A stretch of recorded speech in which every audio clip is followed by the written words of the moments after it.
and you are watching NDTV Prime.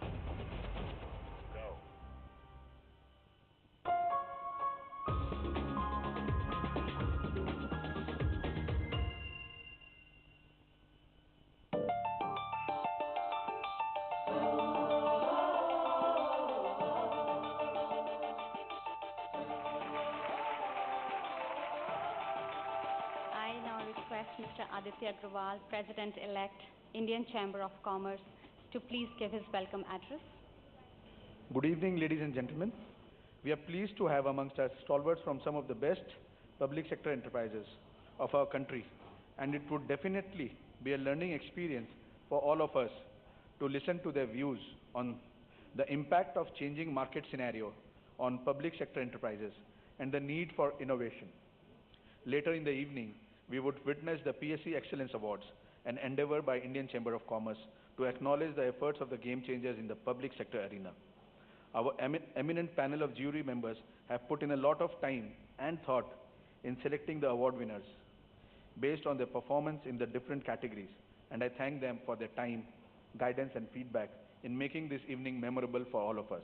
Thank you. Today's panel is particularly important, and the topic has also been very carefully chosen. And we're trying to focus on the changing scenario and on innovation. What are these market changes? If we can identify them and then work backwards to see, are public sector enterprises equipping themselves to meet this new market scenario? Also, what is likely to be the emerging market scenario in the next 2 or 3 years? Because part of the success story of a business enterprise is the anticipation of market dynamics. The market system is so volatile, particularly today, that it's virtually impossible to anticipate change. And if you anticipate the wrong kind of change, you're likely to sink because you predicted wrongly. That puts today's business leader in the middle of a conundrum. Should you plan? Should you not plan? Should you anticipate? Should you not anticipate? Should you go with the flow? Or should you change the flow? And that's really the problem that a very strong, powerful leadership in any business enterprise, that is the primary challenge. We want to become the largest renewable energy provider in the world, touching somewhere around 175 gigawatt by 2022.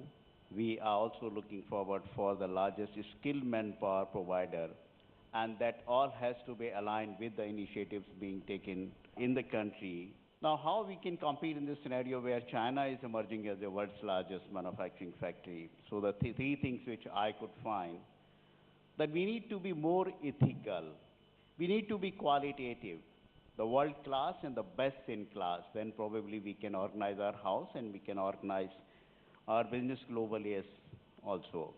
And the most important is the innovation, whether in the product or in the process or maybe the project implementation.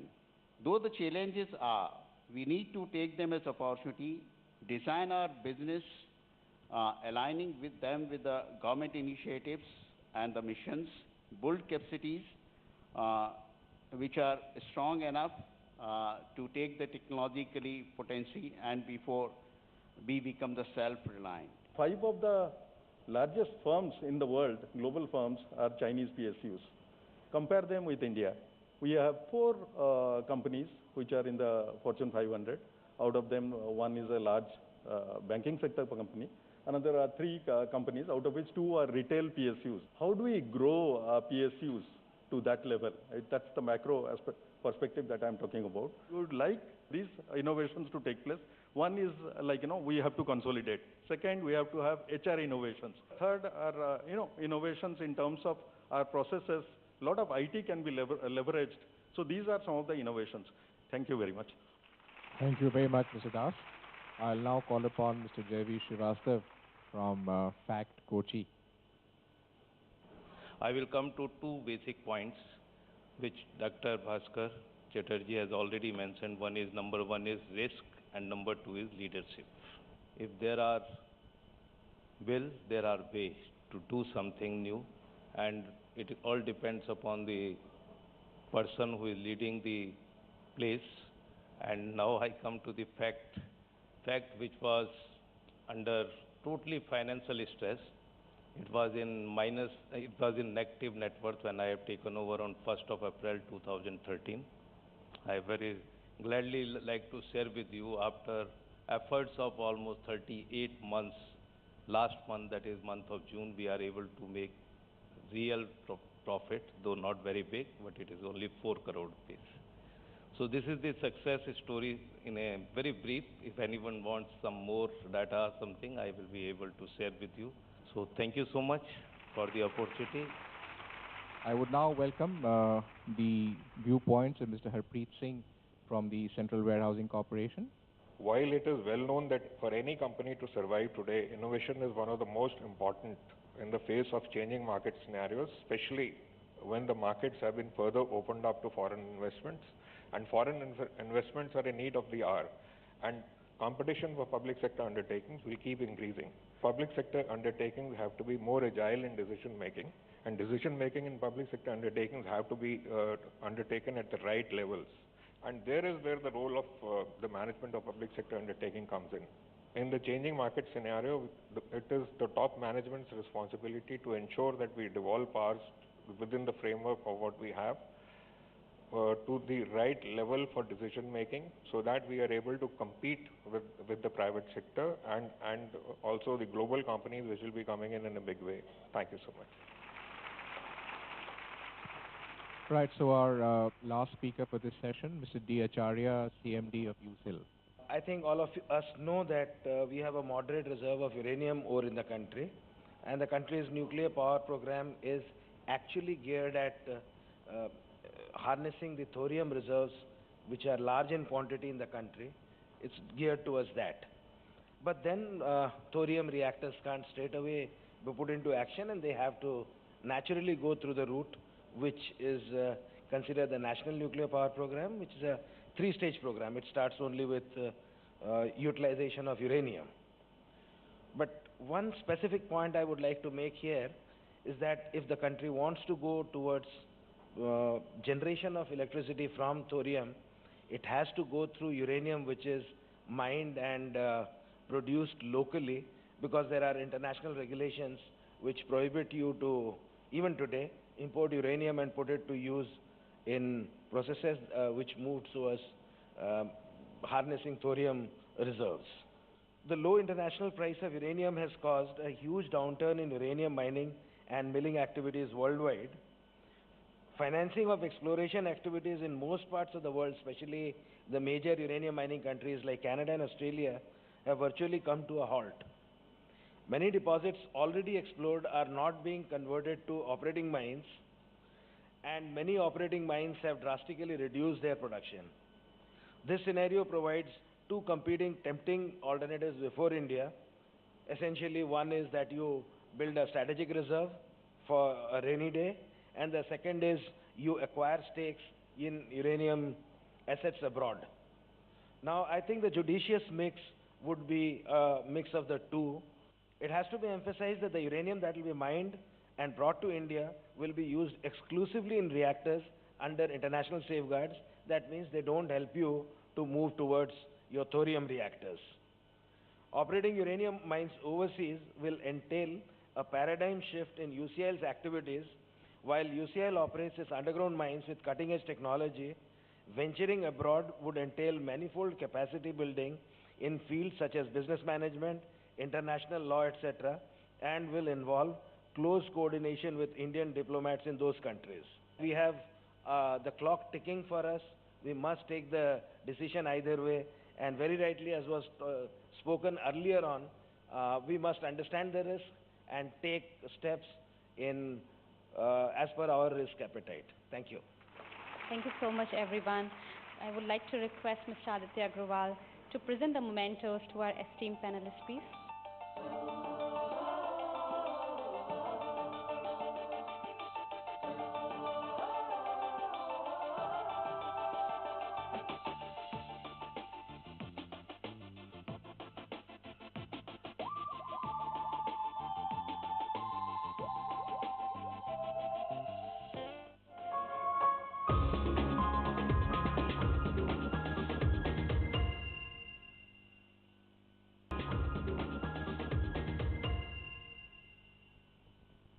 This is the 6th year that we are having the PSE Excellence Award, and we have received 32 PSEs have participated in various categories of the awards.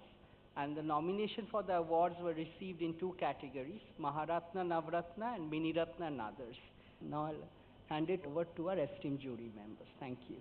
Please join your hands together to welcome our jury chair, former Petroleum Secretary, Government of India, Mr. T.N.R. Rao. Please welcome our eminent jury members, Dr. Bhaskar Chatterjee, DG and CEO, IICA, and former Secretary, DPE. I would request the other jury members to please come on the stage as I say their name. Dr. Uddesh Kohli, former CMD, Power Finance Corporation. Mr. R.S. Sharma, former CMD, ONGC. Ms. Deepa Gupta, financial expert. Mr. J.V. Ramamurthy, President and COO, SCL. Mr. Ashish Bhattacharya, Corporate Governance Expert and Professor. We would also like to thank our eminent jury members who could not be there in person, Mr. Alok Parthi, Mr. H.L. Zushi, Mr. M.A. Pathan, Dr. Preetam Singh, and Mr. S.K. Chaturvedi. Ladies and gentlemen, we move on to our first category, which is Corporate Social Responsibility and Sustainability for Maharatna and Navratna companies. The third prize in this category goes to Oil India Limited. Mr. Bishwajit Roy, Director HR.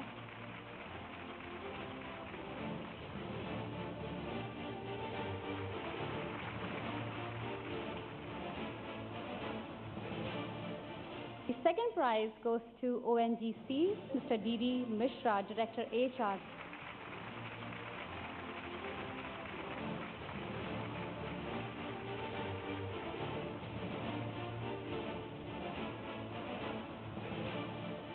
And now the first prize in this category goes to Hindustan Petroleum, Ms. Sonal Desai and Mr. Subodh Batra.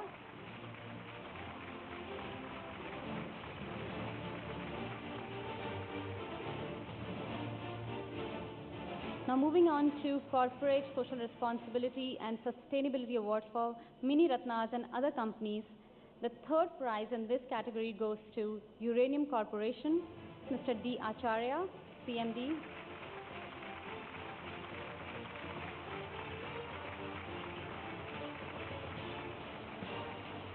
The second prize in this category goes to Rashtriya Chemicals and Fertilizers Limited, Mr. Manoj Mishra, CMD.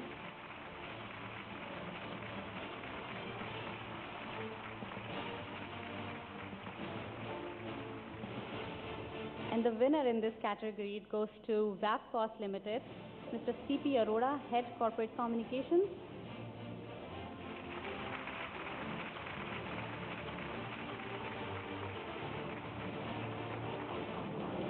We will now move on to the second category, Human Resource Management Excellence Awards for Maharatna and Navratna companies. And the first prize in this category goes to Bharat Electronics Limited, Mr. S.K. Sharma, CMD.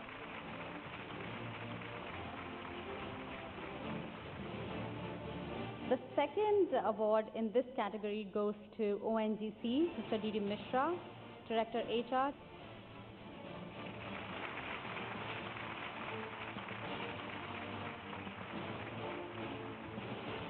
The winner in this category is Bharat Heavy Electricals Limited. So a big round of applause for Mr. D. Bandopadhyay, Director HR.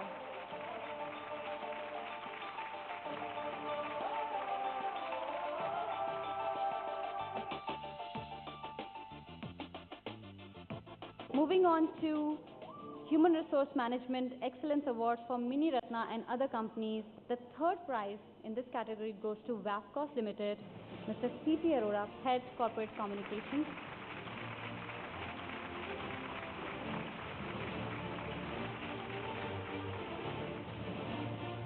The second prize in this category goes to Fertilizer and Chemicals Travancore, Mr. J.V. Srivastav, CMD.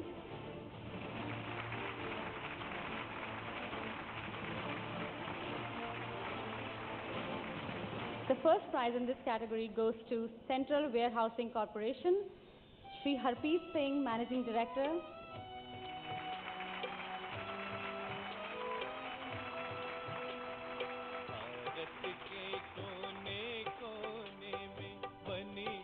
Thank you so much.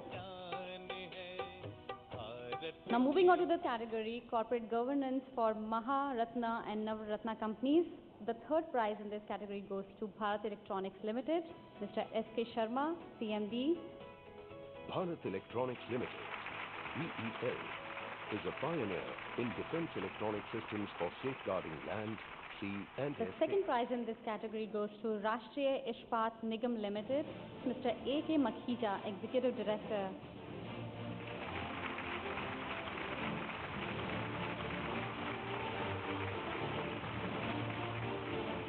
The first prize in this category goes to Power Finance Corporation Limited, Mr. M.K. Goyal, CMD.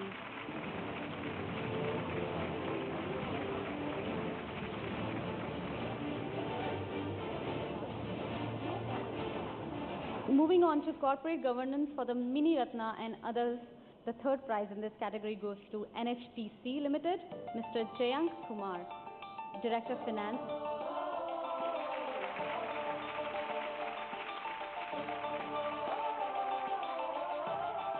The second prize in this category goes to Vascos Limited, Mr. K.K. Khandwal, CS.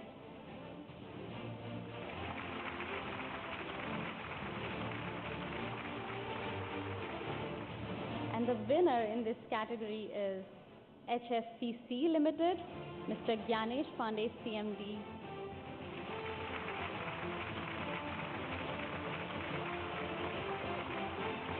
Thank you. Moving on to the fourth category, it's R&D, Technology Development and Innovation for Maharatna and Navratna companies. And the third prize goes to ONGC, Mr. D.D. Mishra, Director HR.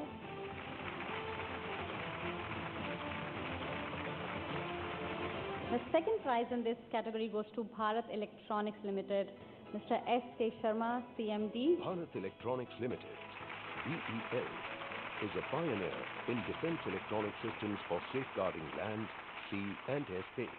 And the winner in this category is BHEL, Mr. D. Bandopadhyay, Director HR.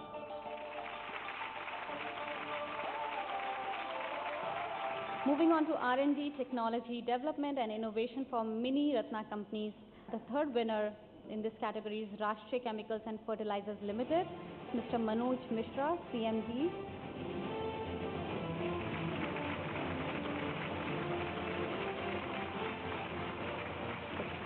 The second runner-up in this category is Mecon Limited, Mr. V. Venugopal, Executive Director.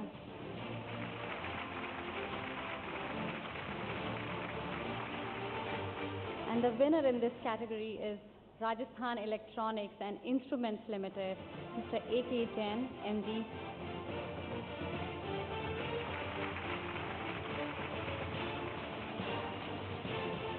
Moving on to our fifth category, it's Operational Performance Excellence for Maharatna and Navratna companies. The third runner-up in this category is Power Finance Corporation Limited, Mr. M.K. Goyal, CMD.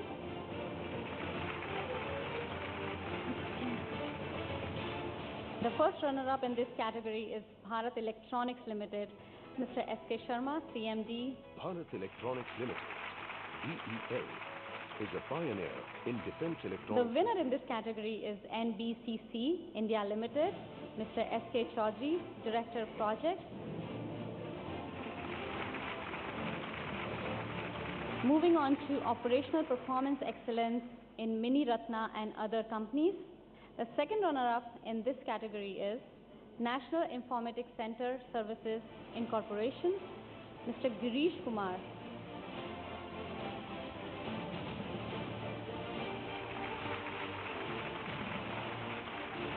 The first runner-up in this category is Kamarajar Port Limited, Mr. A.K. Gupta.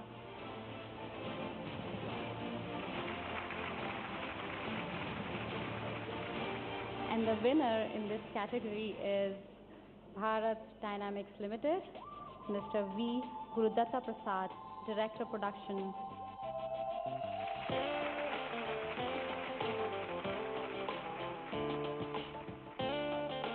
Coming to the last two categories for today's program, CEO of the Year, Dr. Anup Kumar Mittal, CMD, NBCC, India Limited.